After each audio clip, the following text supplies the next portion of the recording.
Morning to all of you. Welcome in knowledge and channel. आप इस channel को अधिक से अधिक शेयर एंड सब्सक्राइब करें जिससे अधिक से अधिक स्टूडेंट इसका बेनिफिट उठा सके।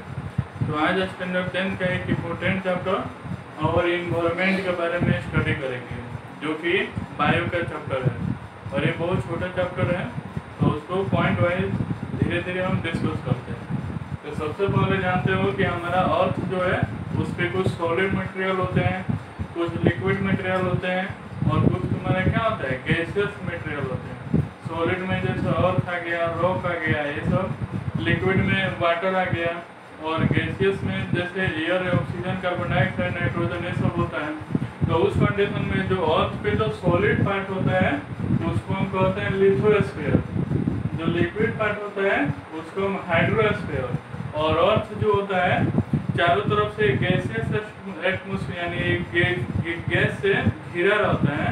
तो जो गैसियस इसके चारों ओर जो गैस प्रेजेंट रहते हैं उसको हम क्या कहते हैं एटमॉस्फेयर कहते हैं। तो एटमॉस्फेयर क्या होगा air present around the earth, यानी अर्थ के चारों ओर जो एयर प्रेजेंट होता है उसको हम क्या कहते हैं एटमॉस्फेयर कहते हैं। तो ये जो लिथोस्फीयर है, हाइड्रोस्फीयर है और एटमॉस्फेयर है, तीनों मिल के एक सूटेबल इन्वायरमेंट क्रिएट करता है जिसमें कोई भी लिविंग ऑर्गेनिज्म रह सकता है। जैसे हमारे रहने के लिए क्या चाहिए, घर चाहिए। घर कहाँ पे रहता है तो अर्थ पे। तो वहाँ पे यहाँ पे क्या है अर्थ प्रेजेंट है। और उसके बाद पीने के लिए पानी चाहिए तो वो भी प्रेजेंट है। उसके बाद एक्सपिरेशन करने के लिए हमको गैस चाहिए यानी ऑक्सीजन चाहिए तो वो भी प्रेजेंट है। यानी ये लिथोस्फीयर, हाइड्रोस्फीयर और एटमॉस्फेयर मिलकर एक सूटेबल इन्वायरमेंट क्रिएट करते हैं जिसमें कोई भी ह्यूमन बीइंग या एनिमल सर्वाइव कर जाता है। तो इन तीनों के कॉम्बिनेशन से एक सूटेबल इन्वायरमेंट बनता है। तो उस सूटेबल कंडीशन को हम क्या कहते हैं बायोस्फीयर कहते हैं।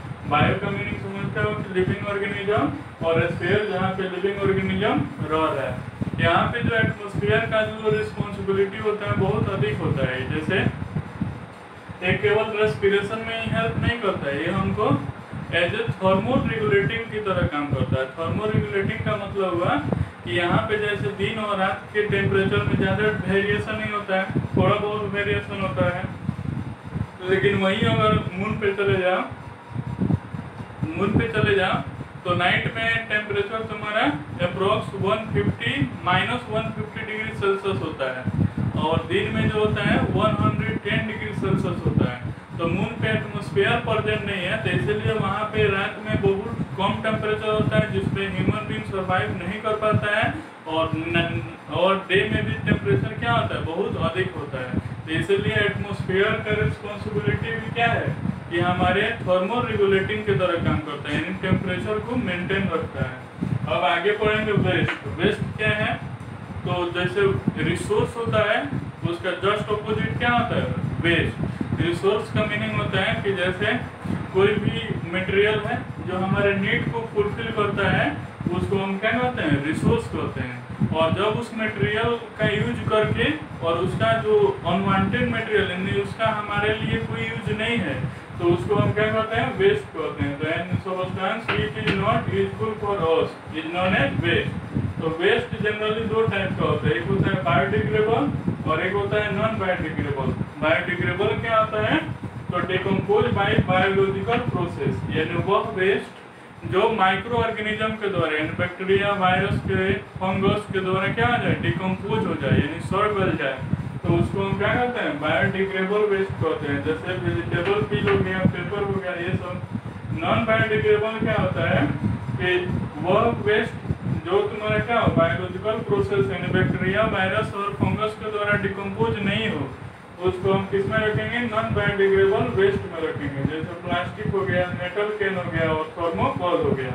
तो हमारे लिए ये तो इन्वायरमेंट में मतलब सड़ गल जा रहा है यानी डिकम्पोज हो रहा है, तो ये हमारे लिए हार्मफुल नहीं है। हार्मफुल कौन है नॉन बायोडिग्रेडेबल है। तो नॉन बायोडिग्रेडेबल हार्मफुल है।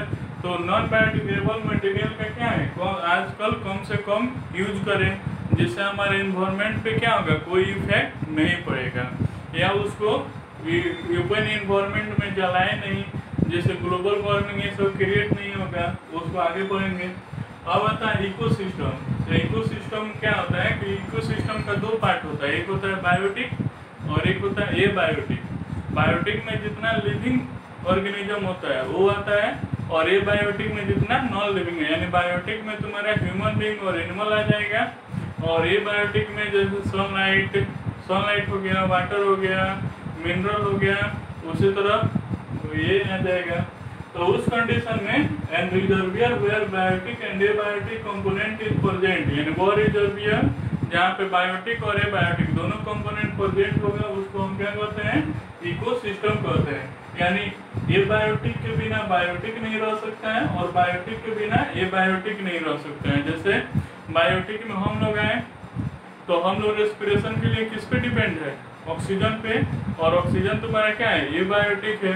उसी तरह यहाँ पे हमको क्या चाहिए, टेम्परेचर चाहिए, यानी हॉटनेस चाहिए, तो वो टेम्परेचर भी तुम्हारा क्या है, एबायोटिक कंपोनेंट हुआ। यानी कोई भी बायोटिक कंपोनेंट है वो तुम्हारा क्या होता है, हमेशा एबायोटिक के लिए एबायोटिक पे डिपेंड रहता है। अब यहाँ पे इकोसिस्टम दो टाइप के, एक नेचुरल एक आर्टिफिशियल। तो जो नेचर से मिला है उसको नेचुरल, जैसे फॉरेस्ट, और जिसको हम लोग एक्वेरियम हम लोग क्रिएट करते हैं तो वो आर्टिफिशियल में आता है। अब आता है वेरियस ट्रॉपिक लेवल।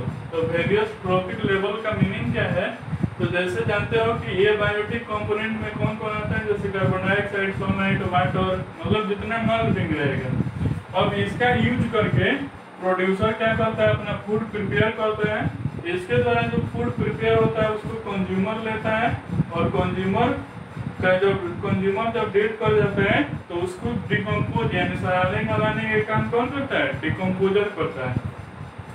तो प्रोड्यूसर क्या करेगा, प्रोड्यूसर क्या कर रहा है कि यहाँ पे ये बायोटिक को, ये बायोटिक टू बायोटिक, यानी यहाँ पे क्या कर रहा है, इसको तुम्हारा क्या कर रहा है, बायोटिक में चेंज कर दे रहा है, यानी प्रोड्यूसर का फॉर्मेशन हो रहा है। कंज्यूमर क्या कर रहा है, इस जनरेशन को आगे बढ़ा रहा है।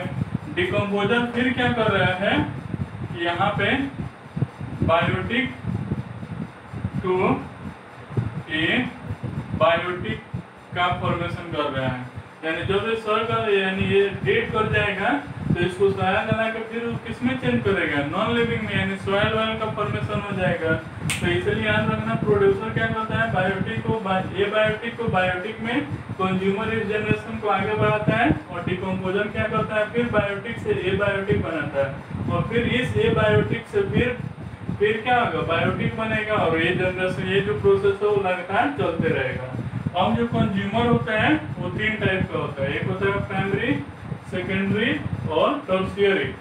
तो यहाँ पे प्राइमरी में कौन सा आता है, हर्बिवोरस, यानी जैसे अगर कोई ग्रीन प्लांट है तो ग्रीन प्लांट को अगर काऊ खा रहा है तो काऊ क्या हो गया, प्राइमरी कंज्यूमर। उसके बाद अगर हर्बिवोरस को जो खा रहा है सेकेंडरी, उसको जो खा रहा है टर्शियरी। जैसे सिंपल तो समझ सकते हो, ग्रास है तो ग्रास को ग्रास हॉपर खाया, ग्रास हॉपर को फ्रॉग खाया, और फ्रॉग को स्नेक खाया, तो ग्रास तो प्रोड्यूसर में आ जाएगा, और इसको ये खा रहा है तो प्राइमरी आ जाएगा, फिर इसको ये खा रहा है तो सेकेंडरी आ जाएगा, फिर इसको ये खा रहा है, ये फ्रॉग को ये स्नेक खा रहा है तो वो तुम्हारा क्या आ जाएगा, टर्शियरी आ जाएगा। तो ट्रॉपिक लेवल जो होता है वो एनर्जी लेवल को शो करता है। एनर्जी लेवल क्या होता है उसको आगे डिस्कस कर रहे हैं। तो आगे है फूड चेन, फूड वेब और फूड पिरामिड। तो फूड चेन का मीनिंग क्या हुआ कि जैसे मान लो ग्रास है, ग्रास को ग्रास हॉपर खाया, ग्रास हॉपर को फ्रॉग खाया, फ्रॉग को स्नेक खाया, स्नेक को ईगल खाया। तो ये एक ऑर्गेनिज्म को दूसरा ऑर्गेनिज्म जो खाने का जो एक चेन है उसको हम कहते हैं फूड चेन कहते हैं। अब यही एक ग्रास है, ग्रास को डियर भी खाया, डियर को टाइगर खाया, इसी ग्रास को रैबिट खाया, रैबिट को मैन खाया, इसी ग्रास पे स्मॉल फिश खाया, स्मॉल फिश को बिग फिश खाया, बिग फिश को बर्ड खाया। तो एक फूड चेन ये हो गया, दूसरा ये हो गया, तीसरा ये हो गया, और चौथा ये हो गया। तो ये चार फूड चेन यानी एक से अधिक फूड चेन अगर एक दूसरे से इंटरलॉक हो यानी एक दूसरे से जुड़ा हुआ हो तो उसको हम क्या कहते हैं, फूड वेब कहते हैं। यानी फूड चेन फूड वेब में क्या हो जाएगा कि जब एक ऑर्गेनिज्म दूसरे ऑर्गेनिज्म को खा रहा है तो एक जो डिपेंडेंसी का प्रॉपर्टी है यानी एक सिंगल जो चेन का फॉर्मेशन हो रहा है उसको हम फूड चेन कहते हैं। और जब एक से अधिक फूड चेन आपस में एक दूसरे से इंटरलॉक होता है तो किसका फॉर्मेशन होता है, फूड वेब का फॉर्मेशन होता है। अब बोर्ड के एग्जाम में पूछता है 10% लो, बहुत आसान है कि जैसे यहाँ पे जानते हो कि प्लांट क्या करता है कि प्लांट अर्थ से क्या करता है, वाटर को ऑब्जर्व करता है, उसका 1% पार्ट जो होता है वो यूज करता है, 99% पार्ट जो होता है ट्रांसपीरेशन के द्वारा क्या हो जाता है, इवोपरेट हो जाता है। तो उसी तरह अगर कोई ऑर्गेनिज्म है, जैसे फूड, अगर मान लो कोई ग्रास है और ग्रास को अगर काऊ खा रहा है, तो काऊ जो होगा वो उसका ग्रास का 10% जो पार्ट होगा वो यूज करेगा, और जो 90% पार्ट होगा वो मूवमेंट में, डाइजेशन में, रिप्रोडक्शन में वो तुम्हारा क्या हो जाता है, वेस्ट हो जाता है। तो अगर पूछेगा कि जैसे ग्रास है, ग्रास को ग्रास होपर खाया, ग्रास होपर को फ्रो खाया, फ्रो को ईगल खाया, तो ग्रास के पास अगर इतना जूल एनर्जी है तो ग्रास होपर के पास कितना आएगा, तो ग्रास को ग्रास होपर खाया तो ये 10% एनर्जी अपने पास रखेगा और 90% क्या कर देगा, लूज कर देगा। किस कंडीशन में, डाइजेशन में, मूवमेंट में, रिप्रोडक्शन में, यानी अदर एक्टिविटी में 90% वेस्ट कर देता है, 10% अपने पास रखता है। तो यहाँ पे क्या होगा कि 10,000 का 10%, इसे कैंसिल, ये क्या आ जाएगा, 1000 जूल आ जाएगा। अब यहाँ पे अगर ग्रास हॉपर को फ्रॉग खाया तो फ्रॉग भी 90% वेस्ट करेगा, 10% अपने पास रखेगा, तो यहाँ पे क्या आ जाएगा 1000 का 10%, इसे कैंसिल, तो इसके पास कितना आ जाएगा 100 जूल हो जाएगा। अब इस फ्रॉग को ईगल खाया तो ईगल भी 10% रखेगा, 90% लॉस कर देगा, तो यहाँ पे 100 इंटू 10%, इसे कैंसिल, तो इसके पास क्या आ जाएगा 10 जूल हो जाएगा। तो अगर इनिशियल कंडीशन में एनर्जी दिया रहेगा तो इस तरह पूछेगा कि इसके पास कितना होगा, इसके पास कितना होगा, इसके पास कितना होगा। अगर मान लो ग्रास को स्मॉल फिश, बिग फिश और बर्ड खाया, बर्ड के पास 10 जूल है, तो इसके पास कितना होगा, इसके पास कितना होगा, इसके पास कितना होगा, तो इस पे ध्यान दो। इसके बाद कितना जूल है 4, इस पे 3, इस पे 2, इस पे 1, यानी एक एक जीरो कम होते जा रहे हैं। तो जब इधर से जाएंगे तो क्या होगा, एक एक जीरो बढ़ते जाएगा, तो इसके पास कितना आ जाएगा 100 जूल, इसके पास 1000 जूल और इसके बाद 10,000 जूल हो जाएगा। यानी 10% लॉक होता है कि अगर कोई ऑर्गेनिज्म दूसरे ऑर्गेनिज्म को खाता है तो अपने पास 10% एनर्जी कंजर्व रखता है और 90% क्या कर देता है, लॉस कर देता है। उसके बाद आता है फूड पिरामिड। तो फूड पिरामिड क्या होता है, एनर्जी लेवल को शो करता है। यानी सिंपल सा देख रहे हो कि यहाँ पे एक चीज और याद रखना है, ये जो फूड वेब है इसमें अगर कोई एक ऑर्गेनिज्म डिस्ट्रॉय हो जा रहा है, तो यानी अगर एक ऑर्गेनिज्म अगर डिस्ट्रॉय हो जाएगा, जैसे मान लो फ्रॉग अपने इन्वायरमेंट से पूरा फ्रॉग खत्म हो गया, तो उस कंडीशन में क्या होगा कि ये स्नेक जो था वो भी खत्म हो जाएगा, क्योंकि स्नेक रहेगा ही नहीं, फ्रॉग रहेगा नहीं तो स्नेक क्या खाएगा, तो स्नेक खत्म हो जाएगा। स्नेक खत्म होगा तो तुम्हारा क्या होगा, ईगल खत्म हो जाएगा। उसके बाद जब फ्रॉग ग्रास हॉपर खा रहा था तो ग्रास हॉपर तुम्हारा क्या होगा, बहुत अधिक इंक्रीज हो जाएगा, क्योंकि इसको खाने वाला फ्रॉग नहीं है, तो ग्रास हॉपर इंक्रीज हो गया, तो इस इन्वायरमेंट से क्या होगा, ग्रास ही खत्म हो जाएगा, और जब प्रोड्यूसर ही खत्म हो जाएगा तो हम लोग क्या हो जाएंगे, डिस्ट्रॉय हो जाएंगे। तो ये फूड वेब में जितने भी ऑर्गेनिज्म प्रेजेंट है सभी का रहना यहाँ पे क्या है, इम्पोर्टेंट है, यानी सबका क्या अलग अलग फंक्शन है। अगर इसमें से कोई एक क्रिएचर डिस्ट्रॉय हो जाता है तो उस कंडीशन में यहाँ पे जो भी ऑर्गेनिज्म है, यानी जो इकोलॉजिकल सिस्टम है हमारा, वो तुम्हारा क्या हो जाएगा, डिस्ट्रॉय हो जाएगा। तो इसीलिए टाइगर को प्रोटेक्ट करने के लिए टाइगर रिजर्व चल रहा है।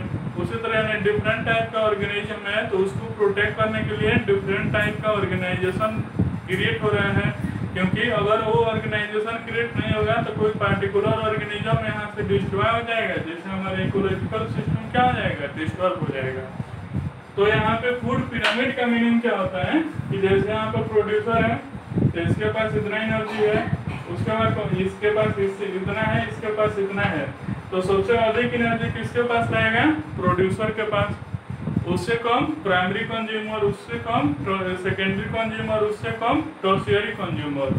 तो ये ट्रायंगल के रूप में दिखाया जाता है, फूड पिरामिड को ट्रायंगल के रूप में और ये एनर्जी लेवल को शो करता है।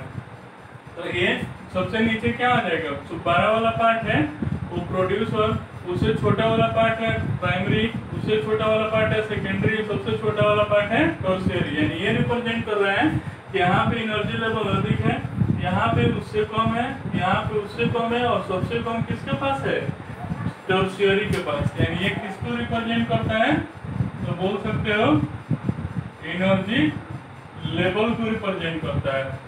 उसके बाद आता है एक बायो एक्यूमुलेशन और बायो मैग्निफिकेशन। इसका मीनिंग क्या है कि जैसे हम ग्रीन प्लांट वगैरह एग्रीकल्चर फील्ड में उगाते हैं, तो उसमें क्या होता है कि बहुत सारे पेस्ट, यानी जो यहाँ पे माइक्रो ऑर्गेनिज्म है जो प्लांट को डिस्ट्रॉय करता है, यानी उसको खा जाता है, तो या किसी भी एक्टिविटी के द्वारा डिस्ट्रॉय करते हैं, उसको हम पेस्ट कहते हैं। और पेस्ट को मारने के लिए हम क्या करते हैं, पेस्टिसाइड का यूज करते हैं। तो जब उसको पेस्टिसाइड का यूज करते हैं तो उसका कुछ पार्ट प्लांट के ऊपर वाले सरफेस पर आ जाता है, यानी उसके लीफ पे, और उसका कुछ पार्ट क्या आ जाता है, सॉइल में चला जाता है। तो सॉइल से भी रूट के द्वारा वो क्या कर लिया जाता है, ऑब्जर्व कर लिया जाता है। और मान लो यहाँ पे ये पेस्ट है, सॉरी ये प्लांट है, और इस प्लांट को ग्रास हॉपर खाया, तो इसका जो पॉइजन है वो किस में जाएगा, ग्रास हॉपर में। तो अगर मान लो यहाँ पे एक ग्रास के पास अगर 3 मोलिक्यूल पॉइजन है, अगर एक ग्रास हॉपर 3 ग्रास खाया, 3 ग्रास खाया, तो इसके पास क्या आ जाएगा, 9 मोलिक्यूल पॉइजन हो जाएगा। अगर ये फ्रॉग अगर तुम्हारा 3 ग्रास हॉपर खाया, तो इसके पास कितना हो जाएगा, 27 मोलिक्यूल हो जाएगा। अगर यहाँ पे स्नेक अगर 3 फ्रॉग खाया, तो इसके पास 27 3 जा 81 मोलिक्यूल हो जाएगा। तो उस कंडीशन में देख रहे हो कि यहाँ पे जो पॉइजन था, यहाँ पे 3 मोलिक्यूल था, यहाँ पे 9 हुआ, यहाँ पे 27 हुआ, यहाँ पे तुम्हारा क्या हुआ, 81 हुआ। तो जैसे जैसे ट्रॉपिक के लेवल बढ़ते जा रहे हैं, वैसे वैसे पॉइजनस नेचर भी क्या हो रहा है, इंक्रीज होते जा रहा है। तो अगर किसी पार्टिकुलर ऑर्गेनिज्म में, यानी ग्रास हॉपर में अगर एक खाया, अगर यहाँ पे मान लो एक प्लांट के पास 3 मोलिक्यूल है, तो एक खाएगा तो 3 मोलिक्यूल आएगा, 2 खाएगा तो 6, 3 खाएगा तो 9, 4 खाएगा 12, 5 खाएगा तो यहाँ पे क्या आ जाएगा, 50। तो यहाँ पे जैसे जैसे नंबर ऑफ प्लांट को खाते जाएगा, इसमें पॉइजनस नेचर बढ़ते जाएगा। तो किसी पार्टिकुलर ऑर्गेनिज्म में, यानी ग्रास हॉपर हो, चाहे फ्रॉग हो, चाहे स्नेक हो, उसमें अगर पॉइजन नेचर बढ़ रहा है, यानी किसी पार्टिकुलर ऑर्गेनिज्म में अगर पॉइजनस नेचर बढ़ रहा है, तो उस प्रोसेस को हम बायो एक्यूमुलेशन कहते हैं। और ये ट्रॉपिक लेवल के द्वारा, यानी ये फर्स्ट, ये सेकेंड, ये थर्ड, ये फोर्थ ट्रॉपिक लेवल हुआ। तो ये ट्रॉपिक लेवल के द्वारा अगर जो पॉइजनस नेचर एक ट्रॉपिक से दूसरे में, दूसरे से तीसरे में, तीसरे से चौथे में आए, तो जो ट्रॉपिक लेवल में जो इंक्रीज हो रहा है उसको हम क्या कहते हैं, बायो मैग्निफिकेशन कहते हैं। तो बायो एक्यूमुलेशन का मतलब क्या हुआ, किसी पार्टिकुलर ऑर्गेनिज्म में जो पॉइजनस नेचर इंक्रीज हो रहा है उसको हम बायो एक्यूमुलेशन कहते हैं। और ये पॉइजनस नेचर हर ट्रॉपिक लेवल में क्या हो रहा है, इंक्रीज होते जा रहा है। तो उस प्रोसेस को हम क्या कहते हैं, बायो मैग्निफिकेशन कहते हैं। अब इसमें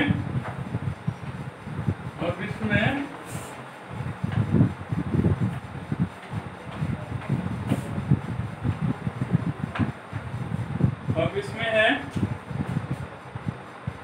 कि डिप्लेशन ऑफ ओजोन लेयर, यानी डिप्लेशन ऑफ ओजोन लेयर। तो इसका मीनिंग क्या होता है कि जैसे यहाँ पे अर्थ हो गया, तो इसके चारों तरफ क्या हुआ, यहाँ से अगर सनलाइट आ रहा था, ठीक है, तो इसमें क्या हुआ कि जो एटमॉस्फेयर में ऑक्सीजन था, सनलाइट यहाँ पे आ रहा है, तो जो एटमॉस्फेयर में ऑक्सीजन प्रेजेंट था, वो केमिकल रिएक्शन के द्वारा क्या हुआ कि 3 मोलिक्यूल ऑफ ऑक्सीजन चेंज हो गया 2 मोलिक्यूल ऑफ ओजोन। ये O2 का मतलब क्या हो गया, ऑक्सीजन गैस। ऑक्सीजन गैस, और O3 का मतलब क्या हो गया, ओजोन लेयर हो गया। तो यहाँ पे 3 मॉलिक्यूल ऑफ ऑक्सीजन किसमें चेंज हो गया, 2 मॉलिक्यूल ऑफ ओजोन में चेंज हो गया। किसके प्रेजेंस में, अल्ट्रावायलेट रे के प्रेजेंस में। यही ओजोन क्या होगा, यही ओजोन ये क्या करता है, प्रोटेक्टिव लेयर का फॉर्मेशन, यानी एक protective layer of ozone gas, यानी ये क्या करता है, protective layer of ozone gas का फॉर्मेशन करता है। और एक इसके क्या करता है, ये प्रिवेंट फ्रॉम यूवी रे, यानी अल्ट्रावायलेट रे से अर्थ को प्रोटेक्ट करता है। तो ये क्या होता है कि जब यहाँ से यूवी रे आता है तो ये ओजोन के द्वारा क्या हो जाता है, रिफ्लेक्ट हो जाता है, यानी ओजोन लेयर के द्वारा क्या हो जाता है, रिफ्लेक्ट हो जाता है, जिससे ये सन से जो अल्ट्रावायलेट रे आ रहा था तो अर्थ पे नहीं पहुंच पाता है, नहीं पहुंच पाता है। लेकिन आजकल क्या हो रहा है कि इसका डिप्लेशन हो रहा है, यानी डिप्लेशन कैसे हो रहा है, तो जो यहाँ पे फ्रिज हो गया, चाहे एसी हो गया, एयर कंडीशनर हो गया, उसमें कूलिंग एजेंट के रूप में हम क्या करें, CFC यानी क्लोरो कार्बन का यूज कर रहे हैं। इस क्लोरोफ्लोरोकार्बन के द्वारा ये जो ओजोन लेयर है वो धीरे धीरे क्या हो रहा है, डिस्ट्रॉय हो रहा है, और इससे जो अल्ट्रावायलेट रे पहले रिफ्लेक्ट हो जा रहा था अब उसके क्या हो रहा है, इनसाइड में यानी अर्थ पे पहुंच जा रहा है, जिसके कारण कौन कौन सा डिजीज हो रहा है, कैंसर आ रहा है, या इम्यून सिस्टम, यानी इम्यून सिस्टम जो होता है, यानी जो हमारे डिजीज से लड़ने का जो शक्ति है वो धीरे धीरे क्या हो रहा है, डिस्ट्रॉय हो रहा है, या आई प्रॉब्लम हो रहा है। तो ये तुम्हारा फॉर्मेशन ऑफ ओजोन हुआ। ओजोन का काम क्या होता है, अल्ट्रावायलेट रे से प्रोटेक्ट करना, क्योंकि ये सन से जो अल्ट्रावायलेट रे आता है उसको क्या कर देता है, रिफ्लेक्ट कर देता है। और उसके बाद ये जो ओजोन लेयर है वो अल्ट्रावायलेट ये ओजोन लेयर है वो CFC के द्वारा क्या हो रहा है, डिप्लेट हो रहा है, जिसके कारण ओजोन अल्ट्रावायलेट जो रे है वो अर्थ पे पहुंच रहा है, जिसके कारण क्या हो रहा है, कैंसर, इम्यून सिस्टम या आई प्रॉब्लम क्रिएट हो रहा है। उसके बाद पढ़ना है कि मैनेजिंग ऑफ गार्बेज, यानी मैनेजिंग ऑफ गार्बेज। तो मैनेजिंग ऑफ गार्बेज का मतलब क्या होता है, इसमें फर्स्ट तो क्या कर सकते हैं कि first separate biodegradable and non biodegradable waste, यानी सबसे पहले हम क्या करेंगे, बायोडिग्रेडेबल और नॉन बायोडिग्रेडेबल वेस्ट को अलग करेंगे। इसके लिए क्या हो रहा है कि अगर कोई पब्लिक प्लेस है वहां पे क्या हो रहा है, 2 टाइप का डस्टबिन होता है, डस्टबिन 2 टाइप का होता है, एक तुम्हारा ब्लू एक ग्रीन, यानी एक ब्लू और एक ग्रीन। तो ये दोनों डस्टबिन के हेल्प से हम बायोडिग्रेडेबल और नॉन बायोडिग्रेडेबल वेस्ट को क्या कर देते हैं, सेपरेट कर देते हैं। अब बायोडिग्रेडेबल वेस्ट को अर्थ में नीचे की ओर डिकर यानी गाड़ देते हैं, जिससे वो क्या होता है, डिकम्पोज हो जाता है। लेकिन जो नॉन बायोडिग्रेडेबल वेस्ट होता है उसको हम क्या कर देते हैं, रिसाइकल और रीयूज करके हम बार बार उसको यूज कर देते हैं, जिससे हमारा इन्वायरमेंट पे क्या होगा, कोई इफेक्ट नहीं पड़ेगा। उसी तरह नॉन बायोडिग्रेडेबल वेस्ट है उसको ओपन एनवायरनमेंट में नहीं जलाना चाहिए या अर्थ क्रस्ट में उसको नहीं फेंकना चाहिए, क्योंकि अर्थ पे फेंक दोगे तो बहुत दिनों के बाद भी क्या जाता है, डिकम्पोज नहीं होता है, जैसे एयर पोल्यूशन, सॉइल पोल्यूशन ये सब होगा। इसके लिए सबसे मोस्ट इम्पोर्टेंट होता है 4RS मेथड। 4RS मेथड का मतलब क्या हो गया कि पहला रिसाइकल रीयूज, उसके बाद रिसाइकल, रीयूज, उसके बाद रिड्यूस, और उसके बाद एक न्यू आया है रिकवर। रिसाइकल का मीनिंग समझ रहे हो कि एक ऑब्जेक्ट का बार बार रिसाइकल करके यूज करना। रीयूज का मतलब रिसाइकल के बाद क्या होगा, रीयूज होगा। रिड्यूस का मतलब नॉन बायोडिग्रेडेबल जो भी वेस्ट है, नॉन बायोडिग्रेडेबल कोई भी ऑब्जेक्ट है तो उसका यूज हमको क्या करना चाहिए, कम करना चाहिए। जैसे आजकल पॉलीथीन की जगह पे क्या हो रहा है, तुम्हारा कार्डबोर्ड ये सब का थैला आ रहा है, तो उस कंडीशन में जो नॉन बायोडिग्रेडेबल है उसका हमको क्या करना चाहिए, कम यूज करना चाहिए। और जब रिसाइकल, रीयूज, रिड्यूस करोगे तो तुम्हारा क्या होगा, रिकवर हो जाएगा। तो उस कंडीशन में पूछा था कि अगर एक रूम में एक फैन चल रहा है, उस फैन को अगर हम ऑफ कर दे तो इसमें से हम किसको बचा रहे हैं, तो फैन को ऑफ कर रहे हैं, यानी हम क्या कर रहे हैं, रिड्यूस कर रहे हैं ना। तो यहाँ पे एग्जांपल दे देगा, अगर पूछेगा कि एक पॉलीथीन है, उस पॉलीथीन का किसी कंपनी में ले जाके और फिर उससे नया पॉलीथीन का फॉर्मेशन हुआ, तो उसमें कौन सा काम आया, तो तुम्हारा कौन सा है, रीयूज या रिसाइकल आ जाएगा। तो ऐसे बहुत सारे एग्जांपल देगा और पूछेगा कि चारों में से कौन सा है, यानी रिसाइकल है कि रीयूज है कि रिड्यूस है कि रिकवर है। तो इसके द्वारा जान सकते हो। तो इस वीडियो को देख के अपने लैंग्वेज में नोट्स बनाना, उसके बाद इकोसिस्टम को स्टडी करना किसी भी साइट बुक से या एनसीईआरटी से, उसके बाद इसके क्वेश्चन आंसर को सोल्व करने साइंस का। अगर किसी क्वेश्चन में प्रॉब्लम आ रहा है तो उसको व्हाट्सएप या कमेंट बॉक्स में सेंड कर देना, उसका सॉल्यूशन मिल जाएगा। Thank you.